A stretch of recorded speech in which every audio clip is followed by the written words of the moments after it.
যারা half pant পরে ঘরে মদ খায় বিড়ি খায় সেই সব কীর্তনিয়াদের ঘাড় ধাক্কা ধরে বাড়ি পাঠিয়ে দেবেন। আমি মাঝে মাঝে শুনেছি এসে আবার মুরগি চেয়ে খায়, বলে মোরগ মার অনেকদিন ধরে জিভে সাদলা পড়ে গেছে, সেই সব কীর্তনিয়াদের বাসরে তুললে কোনো কাজ হবে না না না। এখানে তার প্রমাণ। হরিদাস ঠাকুরকে বললেন, হে পরম বৈষ্ণব হরিদাস, তুমি পরম বৈষ্ণব এসেছো কলিজীবের জীব উদ্ধারের জন্য, এসো তুমি আমার কাছে আসো। এসে গিয়ে এরা সব অল্প বুদ্ধি সম্পন্ন ব্যক্তিত্ব, এরা সব ভেজাল চরিত্রের মানুষ, এদেরকে তুমি সবাইকে সব দিক বিচার করে নাম দিয়ে জীবকে উদ্ধার করবে।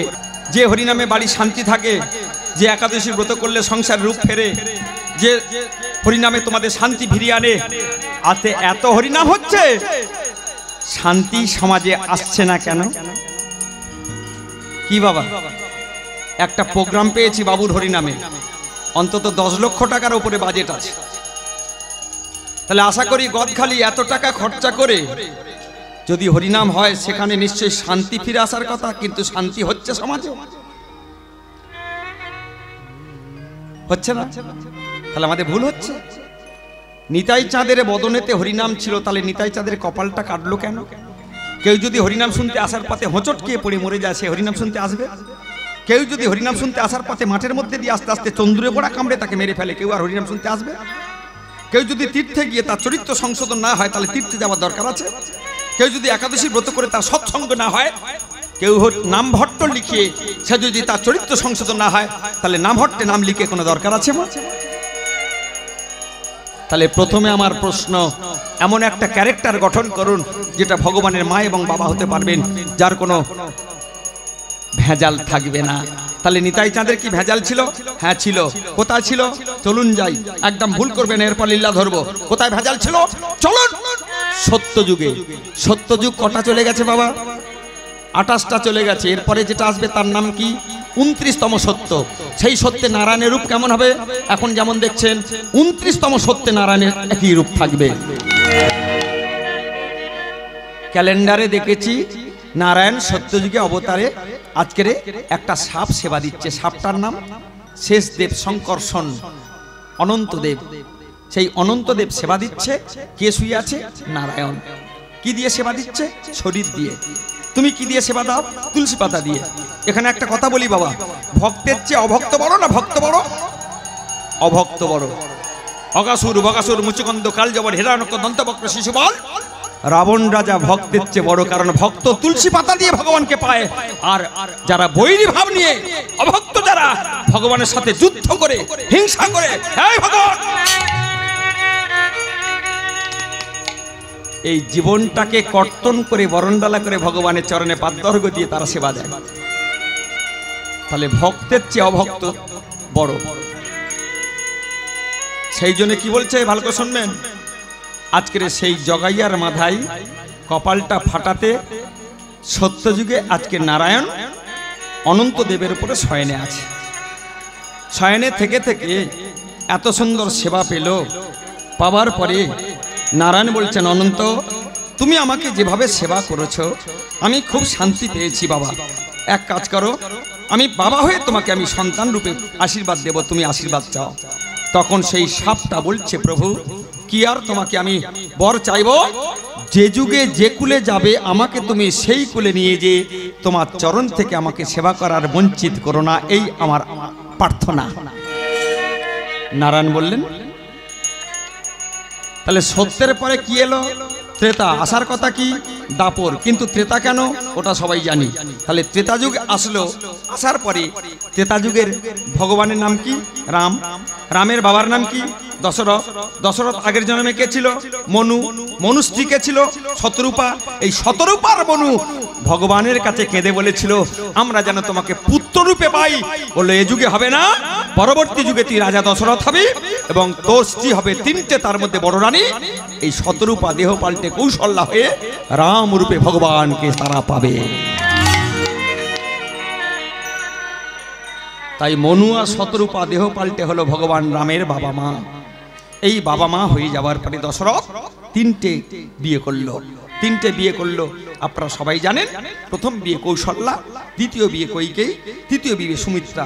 সুমিত্রার কাছে দুটো সন্তান হলো, তাদের নাম কি হলো? এই লক্ষণ সেবক আর আরেকটা ছেলে, তার নাম শত্রুঘ্ন। রামের মায়ের নাম ছিল কৌশল্যা, আর ভরতের ছেলে ছিল শঙ্খ চক্র গদা পদ্মধারীর একমাত্র এই শঙ্খ, যেটা এই হলো ভরত। চারটে কলা বিশেষে ত্রেতা যুগে রাম লক্ষণ ভরত শত্রুঘ্ন এসেছে। শুনবেন হরিবল। আজকের সেই কইকেয়ী একদিন রাজা দশরথকে উপকার করেছিল। দেখবেন মা, এই তিনটে রানীর মধ্যে দেখতে ভালো কাকে ছিল? দেখতে কাকে ভালো ছিল? কইকেয়ীকে। তাহলে যে ছেলের বউ ভালো সে দেখবেন চোখে চোখে রাখে, এটা বাস্তব কথা। চোখে চোখে চোখে চোখে একদিন যুদ্ধে যাচ্ছে কে? রাজা দশরথ। সেই সময় কইকেয়ী বলছে, স্বামী আমি তোমার সঙ্গে যাব। বলে, তোমাকে কি নজর ছাড়া করতে পারি? চলো আমার সাথে। এই বলে যুদ্ধ করতে করতে করতে করতে হঠাৎ একদিন রাজা দশরথের বিপদ। কি বিপদ মা? যে রথে করে যুদ্ধ করছে সেই রথের চাকাটা খুলে বেরিয়ে যাচ্ছে। কাছে কিছু নেই, এই আঙুলটা দিয়ে সেই রাজা দশরথের রথের চাকাটা সঙ্গে সঙ্গে এই আঙুলটা দিয়ে কইকেয়ী কি করলো?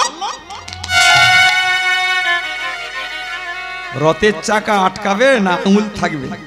দু চারবার পাক মারার পরে যুদ্ধ থেমে গেল, কিন্তু কইকেয়ীর হাতের এই আঙুলটা রাজা দশরথ জানতে পেরে বলছে, কইকেয়ী তুমি আমার জন্য স্বার্থ ত্যাগ করেছ, তুমি আমার কাছে বর প্রার্থনা করো, চেয়ে নেবো স্বামী, অসুবিধা নাই। একটা বর। দ্বিতীয়বার কি?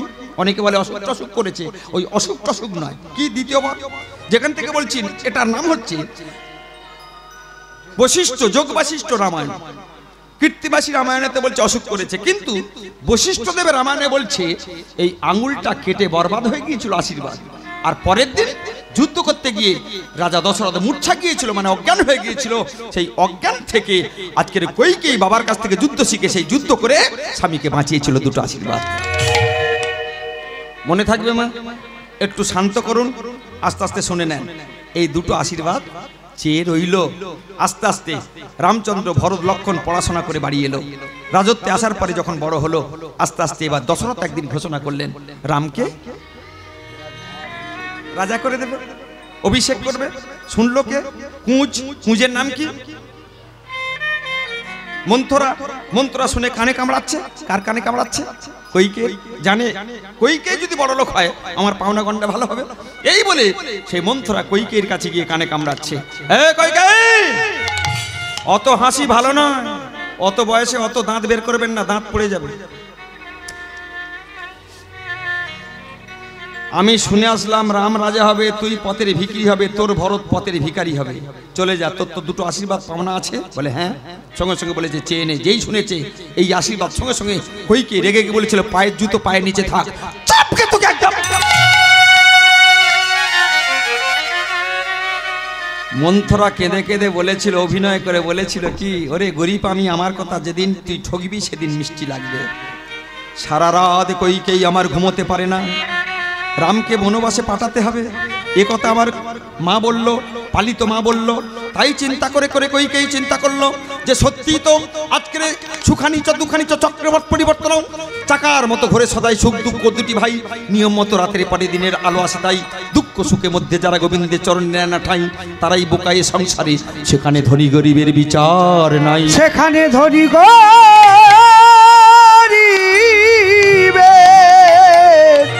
সেখানে ধনী গরিবের কোনো বিচার নাই। এই যে জীবনটা যদি চলে যায় মা বলতে পারবে এইরকম জীবন পাবো? এর চেয়ে হয় ভালো, নালে এর চেয়ে খারাপ। কিন্তু এই দিনটাই জীবন, জীবনে আর চাকার মতো ঘরে সদাই সুখ দুঃখ দুটি ভাই, নিয়ম মতো রাতের পরে দিনের আলো আসে তাই, দুঃখ সুখের মধ্যে যারা গোবিন্দের চরণে নেয় না ঠাঁই, তারাই বেকুব এ সংসারে, সেখানে ধনী গরিবের বিচার নাই। আসা যাওয়া, খাওয়া দাওয়া, লাঠি সোঁটা, দিন রাত এটা অনবরত চলছে, চলবে। সুযোগ একবার যখন এসেছে, সুযোগের হাত ছাড়া করব না, এই বলে কইকেয়ী কি গেল স্বামীর কাছে। স্বামী কইকেয়ী এসেছো, এসো। স্বর্ণ পালঙ্কে শুয়ে আছে রাজা দশরথ। সঙ্গে সঙ্গে হিমালয় পাহাড়ের মতো গিয়ে প্রতিজ্ঞাবদ্ধ হয়ে বলছে, আমি তোমার মেজরানী। হ্যাঁ। ভালোবাসো? হ্যাঁ। আশীর্বাদ দেবার কথা? হ্যাঁ। দুটো, সেও জানি। চাও তুমি? সঙ্গে সঙ্গে চাইছে কি, ওগোই আগে বলে রামচন্দ্র যাবে 14 বছর বনে, আর আগে বরে আমার ভরত ওগো বসবে সিংহাসনে। একেবারে রামচন্দ্র যাবে 14 বছর বনে, আর একবারে আমার ভরত বসবে সিংহাসনে। একেবারে রামচন্দ্র যাবে 14 বছর বনে, আর একেবারে আমার নিজের ভরত ওগো একেবারে রামচন্দ্র যাবে 14 বছর বনে,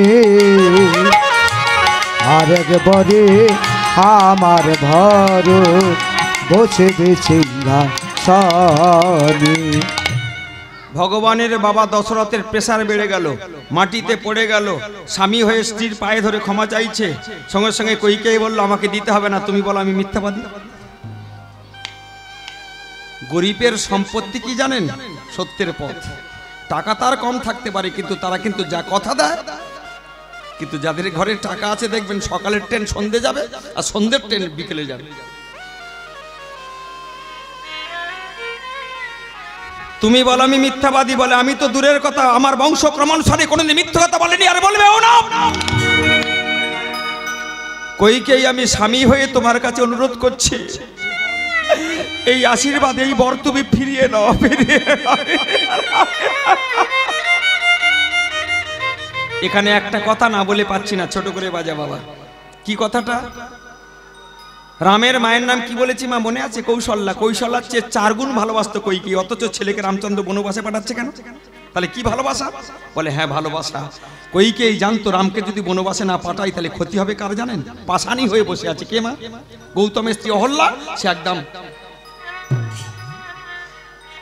গৌতমের স্ত্রী অহল্যা পাশানি হয়ে বসে আছে, তাকে উদ্ধার করতে হবে। একমাত্র রামচন্দ্র গিয়ে যদি স্পর্শ করে, কে জানতো? যা তুই গিয়ে উদ্ধার কর। তাই আমার কৌশল্যা হিমালয় পর্বতের মতো স্বামী অনুরোধ করছে, সব শুনছে কিন্তু কিছু বলতে পারে না। রাম যদি বনবাসে না যায় উদ্ধার হবে না কে? উদ্ধার হবে না গুহক চণ্ডাল, উদ্ধার হবে না। গুহক চণ্ডালের একটা বন্ধু ছিল, তার নাম মাধব পাটুনি। যে মাধব পাটুনি নৌকা করে এপার থেকে ওপারে গিয়েছিল। উদ্ধার হবে না মারিচ, উদ্ধার হবে না তারকা রাক্ষসী, উদ্ধার হবে না জটায়ুর 2 ছেলে সম্পাতি এবং গরুরের 2 ছেলে, তার নাম হরিবল, জটায়ু এবং সম্পাতি। উদ্ধার হবে না সবরই। ফল চেকে চেকে রামচন্দ্রের জন্য রেখে দিয়েছে। জাতপাতের ভেদাভেদে কোনো সাধু ঋষি তার কাছে ঘেঁচতে দেয় না। সবরই আমার বসে আছে। উদ্ধার হবে না রাবণ রাজা, উদ্ধার হবে না কে? কুম্ভকর্ণ, উদ্ধার হবে না আমার ওই যে বিভীষণ, উদ্ধার হবে না ইন্দ্রজিৎ। এটা জানতো কইকেয়ী, তাই আমার কইকেয়ী পাঠাচ্ছে। ওরে খোকা, আমার চেয়ে তোকে পৃথিবীতে কেউ ভালোবাসতে পারে না, আমি তোর মেজ মা, কিন্তু তোকে বনবাসে পাঠাতে হচ্ছে আমি যে নিরুপায় বাবা।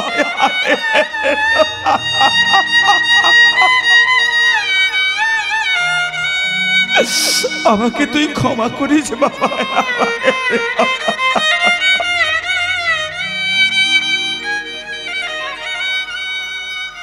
রামচন্দ্রের কাছে যখন পৌঁছেছে কথাটা, একটা কথা বলবো, ইয়ং ছেলে ওখানে বসে কজন গান শুনছো, তোমাদের বোঝানোর জন্য এখানে একটা কথা মনে পড়েছে, একটু বলে দিই। কথাটা খুব কান খুলে শোনো, সব কথা ভুলে যাবে, এই কথাটা ব্রজগোপালে মনে রাখবে। আমার কথা নয়, এটা হচ্ছে রামায়ণের কথা। কথাটা মনে রাখবে। কৃষ্ণ দাপর যুগে কজনকে বিয়ে করেছিল? 16,108 জনকে। রামচন্দ্র কজনকে বিয়ে করেছে? একজন। কৃষ্ণ দাপর যুগে কৃষ্ণের বাঁক কটা? এখানে, এখানে, এখানে। কোটি মানে কোমর, বক্ষ আর রামের বাঁক কটা? বলে একটাও দেখতে পাইনি, একদম সোজা। তাহলে রামের লীলা সোজা, কৃষ্ণের লীলা ভগবান রাম তিনি বলেছিলেন আমার লীলা অনুকরণ করো, অনুসরণ করো, উপকার পাবে। কিন্তু কৃষ্ণ বলল দাপর যুগে আমি যে লীলা করেছি তোমরা অনুকরণ করো, দেখো, কিন্তু অনুসরণ করলে তোমরা কিন্তু মরবে। রামচন্দ্র অনুসরণ অনুকরণ করতে বলল, তোমাদের আমি তাই ব্রজগোপাল বলছে অনুকরণ অনুসরণ করলে তোমাদের সংসার চকচকে হবে। কে? রামচন্দ্র বাবার কথা অনুসারে সে বলেনি বাবা যে তুই বনে যা, যেই শুনেছে মেজমা চাইছে আমাকে বনবাসে গেলে বাবার ঋণ শোধ হবে, সঙ্গে সঙ্গে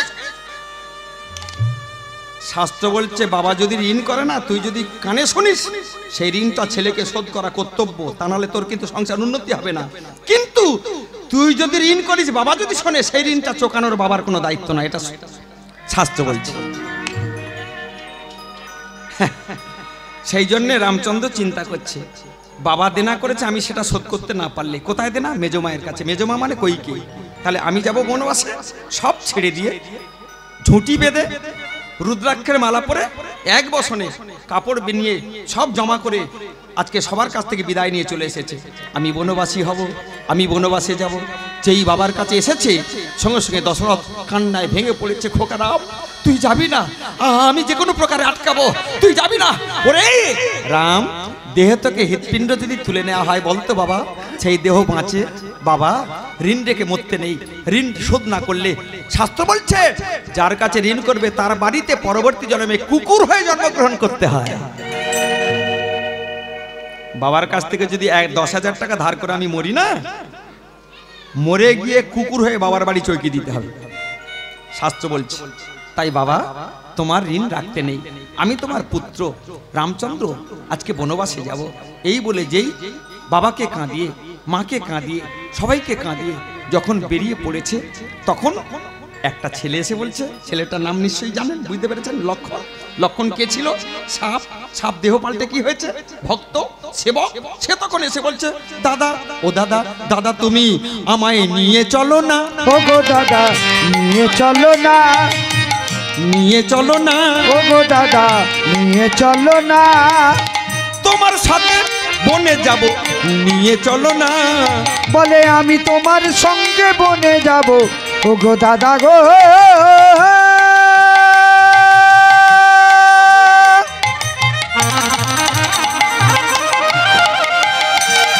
আমি তোমার সঙ্গে বনে যাব, তুমি আমায় নিয়ে চলো না। আমি বনে যাব, বনবাসী হব, ও গো দাদা আমায় তুমি নিয়ে চলো। ও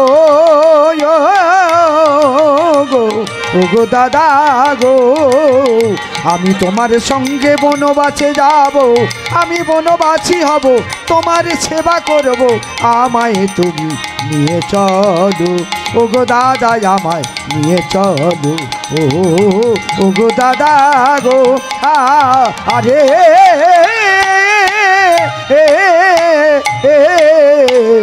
নিয়ে চলো না, ও গো দাদা নিয়ে চলো না, তোমার চরণ থেকে বঞ্চিত করো না, নিয়ে চলো না, ও গো দাদা বনবাসী নিয়ে। এই বাচ্চাগুলো আস্তে আস্তে বাবা, আস্তে বাবা, শোনা বাবা, শোনা বাবা, আমার ছেলে নাতির মতো গো, কি সুন্দর বাবা, আস্তে আস্তে আস্তে। সঙ্গে সঙ্গে বলেছে ওরে লক্ষণ শোন শোন, বনবাসটা তোর হয়নি, আমার হয়েছে। আমার বনবাসটা কার হয়েছে? রামের হয়েছে। তা তুই ছটফট করছিস কেন? এখনো বামন বিদা হয় না যে ঢোল বাজাচ্ছে সে লাফাচ্ছে। বনবাসটা আমার হয়েছে, তোর হয়নি, আমি বনে যাব, তুই লাফালাফি করছিস। তখন লক্ষণ ঠাকুর একটা কথা বলেছিল বাবা, কান খুলে শুনে নে, আমি যদি দাদা হতাম তাহলে তোমাকে বনবাসে আটকে দিতাম। তখন উফ বাবা রে, তখন রামচন্দ্র হেসে ফেলে বলেছিল তোর দাদা হবার খুব শখ, তোর দাদা হবার খুব শখ, ঠিক আছে, পরবর্তী জন্মে, পরবর্তী যুগে আমি হব তোর ভাই কানাই, আর উল্টে দিয়ে তুই হবি আমার দাদা বলরাম। দেখ কেমন লাগে। অনেকে মনে করি দাদা আমাকে ফাঁকি দিয়ে বুঝি পথে বসিয়েছে, একবার দাদা হয়ে দেয়। সে সময় বলরাম বলেছিল আমি ভাই ছিলাম, ভালো ছিলাম, দাদা হওয়ার যে কত জ্বালা, তাই তো ছেড়ে আমার তীর্থে পালিয়েছিল যুদ্ধ করার ভয়। কুরুক্ষেত্রে যুদ্ধ লাগলো, ভাঁওতা দিয়ে ভাইয়ের হাতে সঁপে দিয়ে বললাম একটি তীর্থ পর্যটন করে আসে। সঙ্গে সঙ্গে আমার কি হলো, লক্ষণ বলছে দাদা আমি তোমার সাথে যাব। তা চ। বলে কেন? বলে সেদিনের কথা ভুলে গেছো, তুমি কথা দিয়েছিলে তুমি যেখানে আমি সেখানে। এই বলে দুজন যাচ্ছে। এবার আর একটা মেয়ে ছেলে ছুটে ছুটে এসে বলছে স্বামী ঠাকুরপো বুঝতে বাকি আছে, মেয়েটার নাম কি? সীতা। সীতার বাবার নাম কি? রাজর্ষি শিরোদ্ধর জনক। এই জনক মাঠেতে হাল করে পেয়েছিল, চলুন কালকের হাল করি সীতাকে যদি পাই। কোন লাঙল, কোন হাল, কোন জমি? জমিটা দেখে নাও, এই 3.5 হাতের মানব জমি। ব্রহ্মরন্ধ্রে মস্তকেতে শিগোলক ধাম, কর্ণদয় হয় বটে শিগোকুল নাম। রাধাকুণ্ডু শ্যামকুণ্ডু দুই নেত্রদয়, যমুনা কালিন্দী দুই নাসিকাতে বয়। মুখেতে মতিরাম করিয়াছে স্থিতি, মুখেতে রাধারানী করণ বসতি। জিহ্বার ভেতর আছে গোবর্ধন কুঠুরি, কইলাম ধাম তত্ত্ব শূন্য কর্ণ ভরি। চূড়া মধ্যে চূড়ামণি ব্রহ্মপাশে স্থিতি, পাট মধ্যে মহাবিষ্ণু করণে বসতি। চক্ষু মধ্যে কালাচাঁদ করিতেছে ধ্যান, নাসিকাতে নিত্যানন্দ মধু করে পান। কর্ণেতে চৈতন্য গোসাই করে সাবধান, মুখেতে ভদ্রার্কবতী 32 যোগান। মুখের মধ্যে নারদমণি বাজায় কন্দল, জিহ্বার নিচে নদী বয়ে কায়ে গঙ্গা জল। আলজিবে সরস্বতী, বামেতে শ্রীরাম, কণ্ঠেতে শ্রী গোবিন্দে, বাহুতে বলরাম, হস্তমতে শ্রী কানাই, দান অধিপতি। সপ্তদ্বীপে শ্রী জগন্নাথ, করণে বসতি।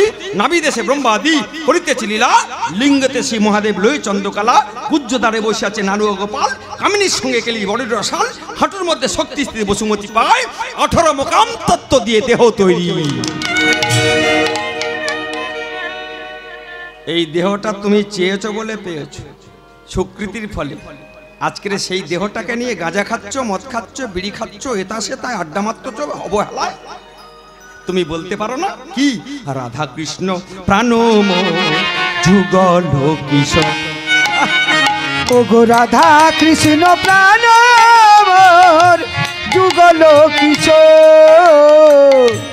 রাধা কৃষ্ণ প্রাণম যুগল কিশোর। ওগো রাধা কৃষ্ণ প্রাণ মোর যুগল কিশোর। রাধা কৃষ্ণ প্রাণ মোর যুগল কিশোর। জীবনে মরণে তুমি, জীবনে মরণে তুমি, আরে নাহি মো যুগল কিশোর। ওগো রাধা কৃষ্ণ প্রাণ মোর যুগল কিশোর। রাধা কৃষ্ণ প্রাণ মোর যুগল কিশোর।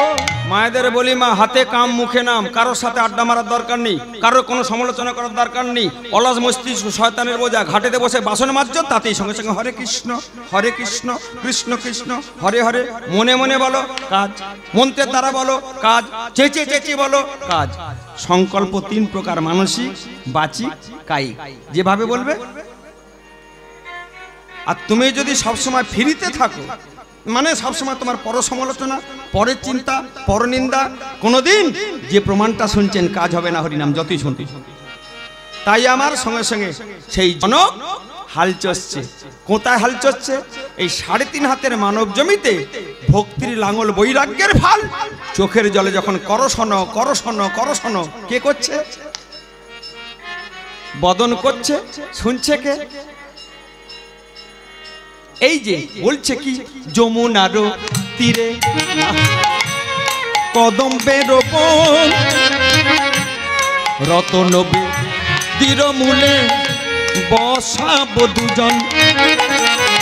নয়ন ভরিয়া শুধু, নয়ন ভরিয়া শুধু, করি দর্শন যুগল কিশোর।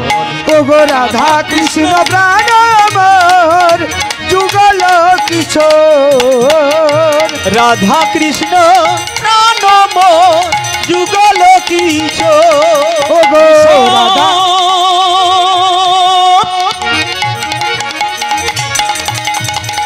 হরি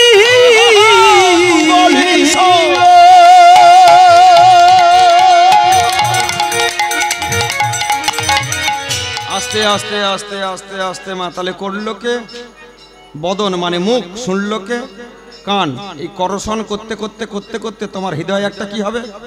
ভক্তি ভাব আসবে। সেই ভক্তি ভাব আসলে এই 3.5 বিঘের জমি থেকে একটা, এটা হলো তত্ত্ব। আর সীতাকে পেয়েছিল ভূমিজা কন্যা পৃথিবী, পৃথিবীর মেয়ে, সেই আঁতরের ফালেতে উঠেছিল, তুমি দেখেছো। তাহলে সীতা হলো এসে কার সাথে বিয়ে দিয়েছিল? জনকের আর একটা ভাই ছিল, তার নাম কি ছিল? কুশধ্বজ। ভালো করে শুনবেন, এই কুশধ্বজের স্ত্রীর নাম কি ছিল? চন্দ্রভাগা। আর জনকের বইয়ের নাম মানে রানীর নাম কি ছিল? সুনয়না। সুনয়না কাকে পেল? সীতাকে। আর ওই কুশধ্বজের চন্দ্রভাগার কাছে 3টে মেয়ে, মান্ডবী, উর্মিলা, সুতকীর্তি। নামগুলো মনে রাখবেন আস্তে।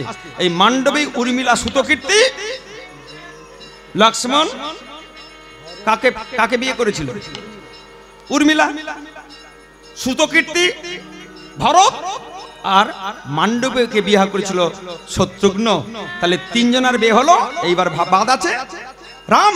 রামের ভাগে 4 জনে বউ হয়ে চলে আসলো।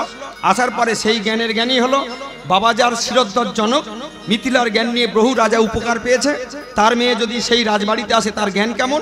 যেই স্বামী চলেছে, তখন সীতা এসে বলছে, স্বামী তুমি আমাকে আজকের রাজপ্রাসাদে রেখে গাছতলায় ঘুরবে, এ শিক্ষা আমার বাবা দেয়নি, তাই তোমার সাথে আমি যাব। ছি শীতে ছি, বিয়ের পরে তোমাকে কোনোদিন সুখ দিতে পারিনি, আজকে আমি বনবাসে যাব। মেজমা আমার বোন চেয়েছে বনবাস, তোমার তো চাইনি। লক্ষণ ঠাকুর এই যে বাঁদরটা জোর করে যাচ্ছে আমার সাথে, যাক বুঝবে পারে, সঙ্গে সঙ্গে এ যাচ্ছে যাক, কিন্তু তুমি নারী, তুমি যেও না। বনের মধ্যে কত বিপদ, কত শত্রু, কত রাক্ষস, তাতে তুমি সামলাতে পারবে না। বলেছিল কি আমি সামলে নেব, কি সঙ্গে একটা জিনিস আছে, সেটা তোমাকে বলবো না। কি জিনিস মা? মায়েরা বাপের বাড়ি যাবেন যান, বন্ধুর বাড়ি যাবেন যান, আত্মীয় বাড়ি যাবেন যান, ছোট একটা গীতা নচেত গোপাল। কি নিয়েছে সীতা? পরে শুনতে পাবেন। সেই সীতা চুরি করে সেই জিনিসটা নিয়ে আজকে স্বামীর সাথে কাঁদতে কাঁদতে বলছে আমিও যাব। সঙ্গে সঙ্গে যেই ওই একটা চৌকাঠ রাজত্বের পা দিয়েছে, কে যেন গেয়ে উঠেছে, ওগো রাজার দুলালি,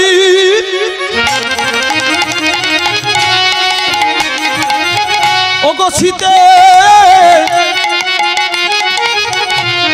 আজ বনবাসে যাই গো, ওগো রাজা রদু লালি সীতে আজ বনবাসে যাই, ওগো রাজা রদু লালি সীতা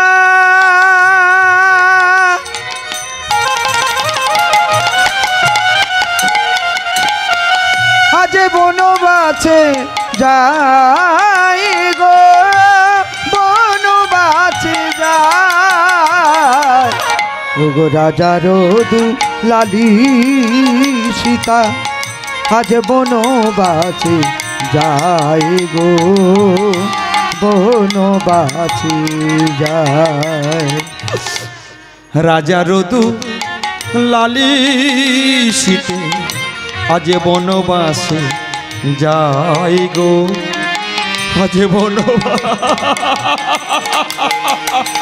ওগো রাজা রদু লালি সীতা আজ বনবাসে যাই গো, বনবাসে যায়। ওই না পশু পাখি সেদিন সবাই কাঁদে, আমার করে হায় হায়, বনের পশু পাখি সবাই কাঁদে, সবাই করে হায় হায়, লতা পাতা সদি ওগো সবাই কাঁদে, ঘরে হায় হায়। রাজা রদু লালি সীতে আজ বনবাসে যাই গো, আজ বনবাসে যাই। ওগো রাজা রদু লালি সীতা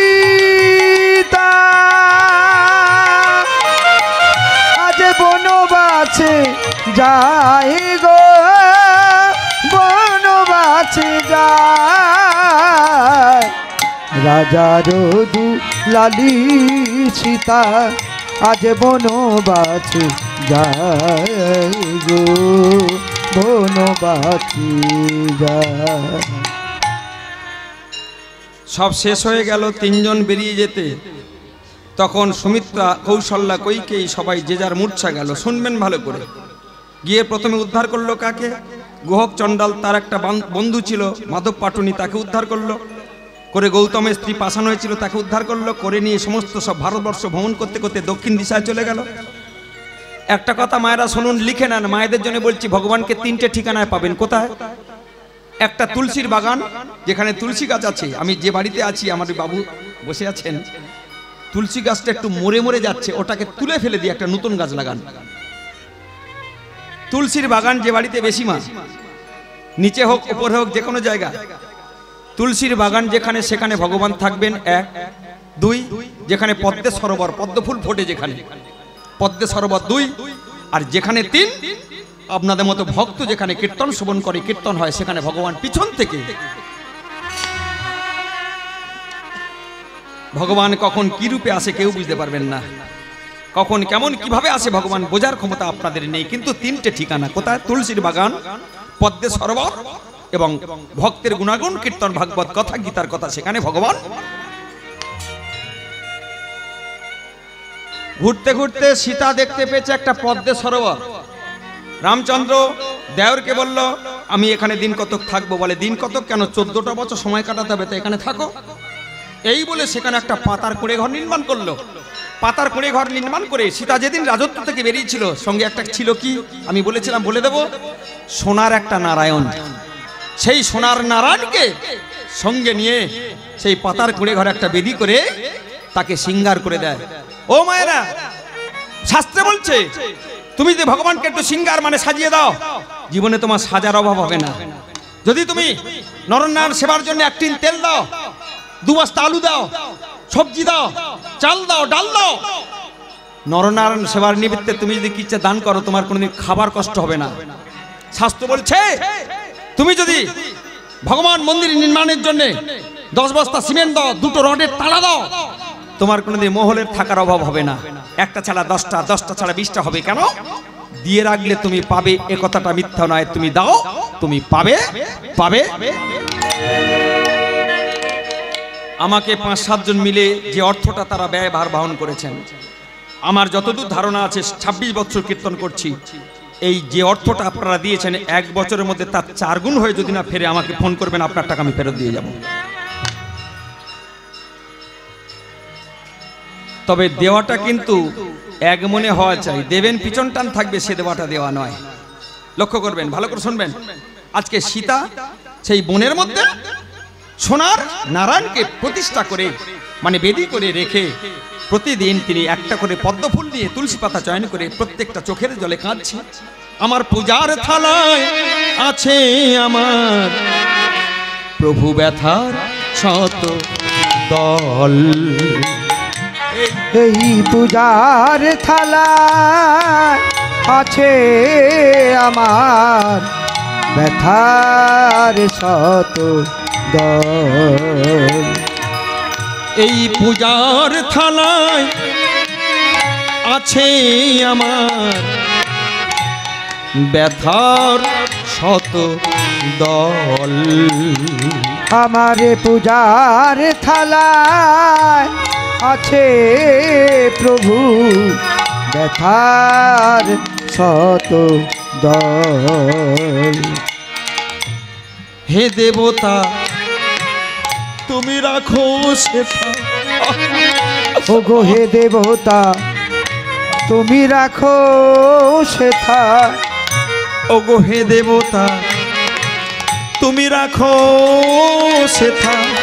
ওগো হে দেবতা রাখো সেথায়। প্রভু তোমার চরণ তল ব্যথার শত দল। এই পূজার থালা আছে আমার ব্যথার শত দল। এই পূজার থালা আছে আমার ব্যথার শত দল। ওই যে পঞ্চপ্রদীপে মা মা সবাইকে পাইয়াচ্ছে আশীর্বাদ প্রভুর, ওই পঞ্চপ্রদীপটা ধরানোর জন্য কি লেগেছে মা? দেশলাইয়ের কাঠি। তাহলে দেশলাইয়ের কাঠি দেবো, খোল দেবো না, জ্বলবে? তাহলে কাঠি দেওয়া প্রয়োজন, খোল দেওয়া প্রয়োজন। খোল আর কাঠি দুটোই দেবো, সেটা পুকুরে ডুবিয়ে দেবো, ধরবে? এখন হরিনামে কাজ হয় না কেন জানেন? কীর্তনেরা হয়েছে দেশলাইয়ের কাঠি আর ভক্তরা হয়েছে দেশলাইয়ের খোল। এই কাঠি আর খোল সব জলে ডুবে। কোন জলে? নয়নের জলে নয়, সব। তাহলে আজকে বুঝতে পারবেন, ভালো করে শুনবেন। ওই পঞ্চপ্রদীপটা যে আগুনে জ্বলে, তোমার দেহটা সেই আগুনে জ্বলবে। তাই বলছে নিবেদনে কুসুম সহ লাহ হে না তুমি আমায় লাহ। প্রভু গো নিবেদনে কুসুম সহ লহ হে না আমায় লহ।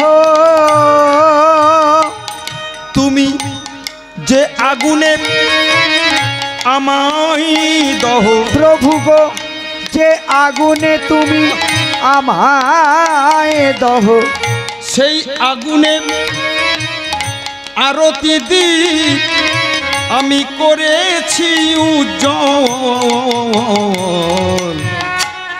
ব্যথা শত দল। এই পূজার থালায় আছে আমার ব্যথার শত দল। এই পূজার থালায় আছে আমার ব্যথার শত দল। এই পূজার থালায় আছে আমার ব্যথার শত দল। ভালো করে শুনবেন মা। পঞ্চবটির বনে সীতা স্বামীর মঙ্গল এবং দেওরের মঙ্গলের জন্য পূজা করছে। মায়েদের এখান থেকে একটা শিক্ষা আমি বলেছি, ত্রেতা যুগের ভগবান রামচন্দ্র জালিলা করেছে, অনুকরণ অনুসরণ করলে সংসার চকচকে হবে। অনেক মায়েরা স্বামীরা রোজগারে যায়, মায়েরা চিন্তা করে কখন মাইনেটা আনবে। সেই মাইনেটা নিয়ে যে ফিরবে তার কোনো গ্যারান্টি আছে? তাহলে তোমাদেরকে গোড়া ধরে ভজন সাধন করতে হবে, ভগবানের কাছে জানাতে হবে আমার স্বামী যেমন গেছে তেমন রূপে ফিরে আসে জানো, তবে তো স্বামী নির্বিঘ্নে ফিরবে। আর তুমি যদি ঠ্যাঙের উপর পা দিয়ে পানটা চিবাতে চিবাতে বলো স্বামী গেছে আর টাকা আনলি, সেই টাকা দিয়ে একটা এলসিডি টিভি কিনবো, তখন দেখবে সেই স্বামীর টাকাটা ছিনতাই হয়ে চলে গেছে, তোমার কাঁচকলার টিভি হলো না। তাহলে তুমি যদি গোড়া ধরে ভজন করো সীতা মায়ের কাছ থেকে শিখে, তাহলে দেখবে তোমার স্বামীর মঙ্গল, তোমার সংসারের মঙ্গল, তোমার ছেলের মঙ্গল। তদ্রূপ সীতা আমার পুজো করছে, আর এদিকে লক্ষণ ঠাকুর সামনে বসে একটা অস্ত্রে ধার দিচ্ছে। কেন? বনের মধ্যে কেউ যদি অ্যাটাক করে রক্ষা করতে হবে। বৌদিকে আমি সেবক, এক এক ডিপার্টমেন্টে এক একটা কাজ। আর রামচন্দ্র গেছে সামনে সরজী নদী, সেখানে স্নান করতে। স্নান টান করে নিয়ে সবে আন্নিক তান্নিক তপ অর্পণ করছে। সেই সময় এদিকে লঙ্কেশ রাবণের ওখানে একটা খবর গেছে। লঙ্কেশ রাবণ কানে শুনেছে বনের মধ্যে, আমাদের এখতিয়ারের মধ্যে, বনের মধ্যে দুটো সাধু অতীব সুন্দর দেখতে, কিন্তু তারা হিংস্র বটে, যুদ্ধ করে সবাইকে মারতে মারতে নাকি এখানে এসেছে। তারা কেমন ধরনের ক্ষমতা সম্পন্ন ব্যক্তিত্ব, যা বোন আমার দেখে আয়। রাবণের বোনের নাম কি মা? শূর্পণখা। যাদের সুন্দর নখ আছে, এরম শূর্পণখা বাস্তবে সমাজে অনেক দেখা যায়। মেয়ে ছোট, হাতের নখ দেখলে মনে হয় শূর্পণখা। মেয়ে ছোট 11-এ পড়ে, কিন্তু নখগুলো শূর্পণখাকে বলছে ওরে বনি আমার, আমাদের এখতিয়ারের মধ্যে বনের মধ্যে এসেছে দুটো সন্ন্যাসী, সঙ্গে একটা তড়িৎ প্রতিমার মতো সুন্দরী নারী আছে, যা দেখায় তাদের গতি প্রকৃতি কি, তারা কেন এসেছে, কিবা তাদের নাম, কোত্থেকে এসেছে, কেন এসেছে, এখতিয়ারের মধ্যে প্রবেশ করেছে। তোর ওপর খবর করে, তোর ওপর নির্ভর করে তবে আমি যাব। আর আমি যখন যাব একদম দাদার কথায় শূর্পণখা দেখতে আসছে। এই শূর্পণখার আস্তেমা, এই শূর্পণখার আগে একটা বিবাহ হয়েছিল। কার সাথে বিবাহ হয়েছিল নামটা মনে করবেন, বিদ্যুৎ জীবা। এই যেমন সুন্দর নখ বার করে মানুষকে খুন করতে পারে, তার যে বিয়ে হয়েছিল, তার যে বিয়ে হয়েছিল বিদ্যুৎ জীবা, রাক্ষসের ছেলে রাক্ষস, সে জীবটাকে বের করে মানুষের শরীরে স্পর্শ করলেই মানুষ একদম। কিছু মনে করো না মা, এখানে একটা কথা বলি, ইয়ং ছেলেরা শোনেনি। অনেক ছেলেরা খাটবে না খুটবে না, ওই মেয়েটাকে বিয়ে করলে শ্বশুরের জায়গা জমি পাবো, এই একটা লোভ থাকে। শ্বশুর শাশুড়ি মরে গেলে বউকে নিয়ে সেখানে ঘর জামাই থেকে যাবো, সারা জীবন খাটবো না সেই সম্পত্তিগুলো। বিদ্যুৎ জীবা তাই হয়েছে, বিয়ে করেছে শূর্পণখাকে শুধু সোনার লঙ্কা পাওয়ার জন্য। হ্যাঁ গো, সোনার লঙ্কাটা থাকার কথা কোথায়? কৈলাসে। কার কাছে? দুর্গার কাছে। কার কাছে? শিবের কাছে। কার কাছে? গণেশ লক্ষ্মী সরস্বতীর কাছে। সেই সোনার লঙ্কাটা উঠে সেই ওখানে চলে গেল কেন? মনে করে দেবেন, বলে দেব। সেই সোনার লঙ্কা, দেয়াল সোনা, মূর্তি সোনা, সোনা সোনা, চারিদিকে সোনা। সেই সোনা পাওয়ার লোভে বিদ্যুৎ জীবা বিয়ে করেছিল কাকে? শূর্পণখাকে। শূর্পণখাকে বিয়ে করার পরে যখন জানতে পারলো লঙ্কেশ রাবণ, তখন সেই শূর্পণখার মানে স্বামীকে এইরাম চুলের মুঠি ধরে একটা হিংস্র তরবারি নিয়ে সঙ্গে সঙ্গে সেই তরোয়ার নিয়ে বিদ্যুৎ জীবাকে সঙ্গে সঙ্গে ঘাচাং ঘাচ তাহলে মেরে ফেলেছে। কাকে? জামাইবাবুকে। জামাইবাবু মরে গেছে, বিধবা কে হয়েছে? নিজের বোন। বিধবা হওয়ার পরে তখন লঙ্কেশ রাবণ দাদার চরণ ধরে কাঁদছে। সেই সময় লঙ্কেশ রাবণ কথা দিয়েছিল, শোন বোন আমার, আমি তোকে বলছি, শূন্য দুষ্ট গরুর চেয়ে শূন্য গোয়াল ভালো। এই ছল চাতুরি করে একবার লঙ্কা এসে প্রবেশ করেছে, সব শেষ করে দিত। আমি তোকে তোর চয়েস অনুসারে তুই যাকে ভালোবাসবি, যাকে দেখবি তোর মনে ধরেছে, তার সাথে আমি লঙ্কেশ রাবণ কথা দিলাম, তার সাথে তোর দ্বিতীয়বার বিবাহ দিয়ে সুখী করব। এটা অপশনটা দেওয়া আছে। তাহলে কে আসছে? শূর্পণখা। তার হাতে শাঁকা সিঁদুর নাই, বিয়ে করলেও করতে পারে। হঠাৎ সেই গানটাকে লক্ষ্য করে পঞ্চবটির বনে যেই এসেছে, হঠাৎ দেখতে পেয়েছে নিজে কর্মে ব্যস্ত, একটা তীরকে শান দিচ্ছে, আর ভেতরে বৌদি আমার গান করছে। ঠিক ঠিক প্রথম দেখতে পেয়ে শূর্পণখা মনে মনে ভালোবেসে ফেলেছে। আপনার নাম? হে দেবী, আপনি এই জঙ্গলের মধ্যে কে? আমার নাম শূর্পণখা। আমার দাদা লঙ্কেশ রাবণ এই বনের মধ্যে আমাকে আপনাদের গতি প্রকৃতি দেখতে পাঠিয়েছে। শুনুন, আপনাকে আমার মনে ধরেছে, আপনাকে দেখতে অতীব সুন্দর, যেমন নাক তেমন চোখ, তেমন তার আপনার দিব্য শক্তি। আপনাকে আমি স্বামী রূপে বিবাহ করতে চাই। যে 14 বছর ঘুমাবে না বলে প্রতিজ্ঞা করেছে, 14 বছর খাবে না, 14 বছর হরিবল হরিবল, ওমা তার কোনো বিশ্রাম টিশ্রাম নাই, সেই ব্যক্তি যদি বলে রাক্ষসী বিয়ে করবে, সে শুনবে? দূর হয়ে যা শয়তানি, দূর হয়ে যা, বিয়ে করতে চাই, দূর হয়ে যা, বিয়ে করতে চাই, দূর। দুবার বলে তিনবারের মতো এবারে ক্রোধ আর হিংসা কার মধ্যে? লক্ষণের মধ্যে। সঙ্গে সঙ্গে তীর ধনুক কাছে ছিল, তীর ধনুক নিয়ে সেই শূর্পণখার নাকটাকে চেপে ধরে বিচার চাই, বিচার চাই ছুটেছে। ছুটতে ছুটতে রামচন্দ্র স্নান করে আসছে, হঠাৎ শূর্পণখা নাকটা কেটে যাওয়া শূর্পণখা গিয়ে সেই সাপাটে রামচন্দ্রের চরণে গিয়ে পড়েছে। রামচন্দ্র বললেন, দেবী, এই নির্জন জঙ্গলে আপনি কে? আমি লঙ্কেশ রাবণের ভগ্নী, নাম শূর্পণখা। এই অবস্থা তোমার কে করেছে? আমাকে? আপনার ভাই লক্ষ্মণ ঠাকুর। কেন? তাকে আমি বিবাহ করতে চেয়েছিলাম বলে আমার এই দশা করেছে। আপনি নাকি তার দাদা, বিচার দেন। এই বলে শূর্পণখাকে নিয়ে চলে গেল লক্ষণের কাছে। লক্ষণ, তুই নাক কেটেছিস? হ্যাঁ। কেন? বলে বিয়ে করতে চেয়েছে। একটা মেয়ে একটা ছেলেকে বলতেই পারে আমি তোমাকে ভালোবাসি, বিয়ে করতে চাই, তুই না বলবি? বলেছিলাম। কবার?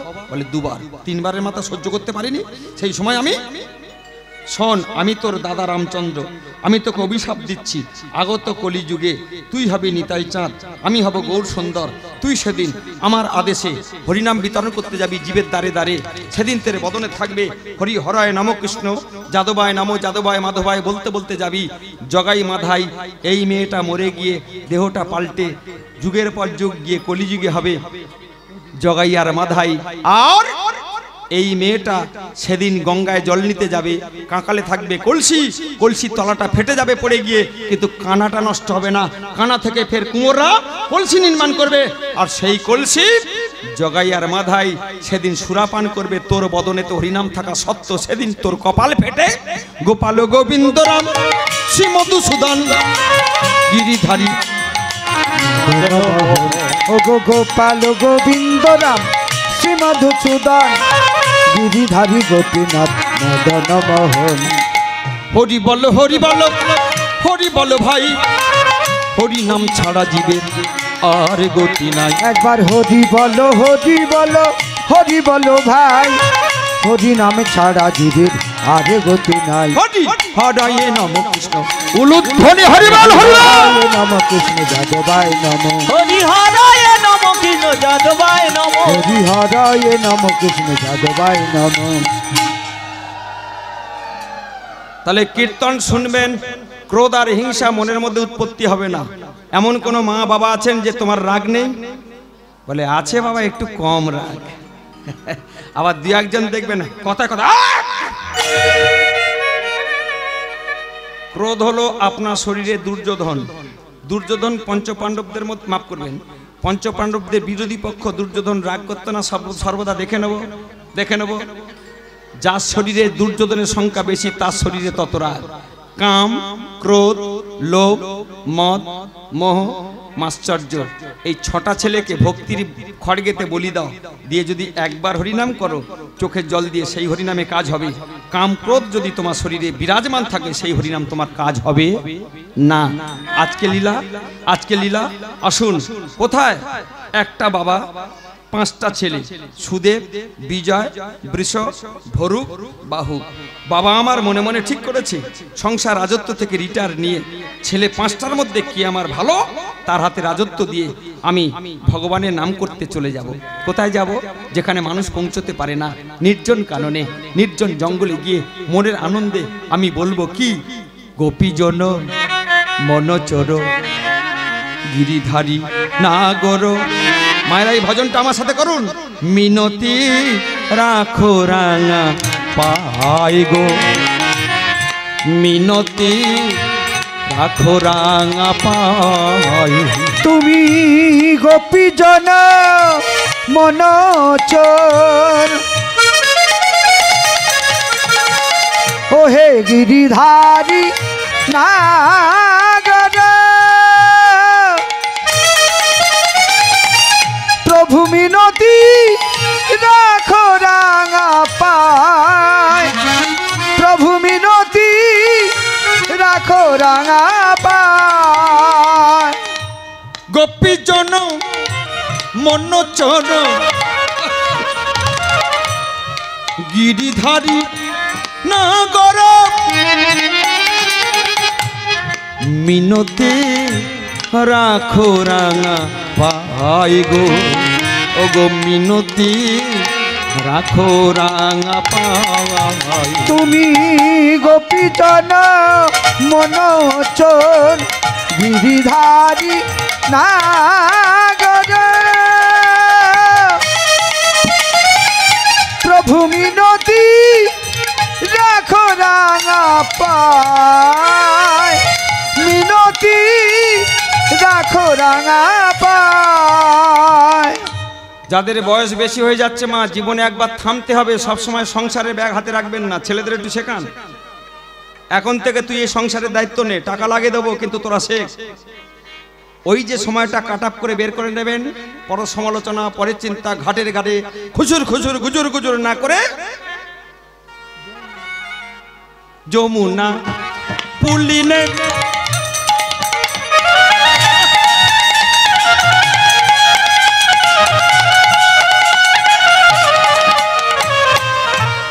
যমুনা পুলিনে বংশীবা যায় তো, ও গো যমুনা পুলিনে,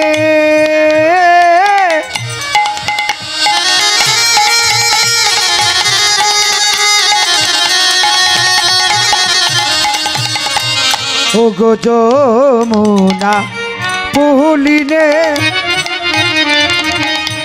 বংশী বাজাবত, বাঁশির সুরে যমুনায় জান গো, ও গো বাঁশির সুরে যমুনায় জান। তোমার বাঁশির সুরে যমুনায় যান বাঁশির সুরে যমুনায় যান গোপীজন মনোচর গিরিধারী না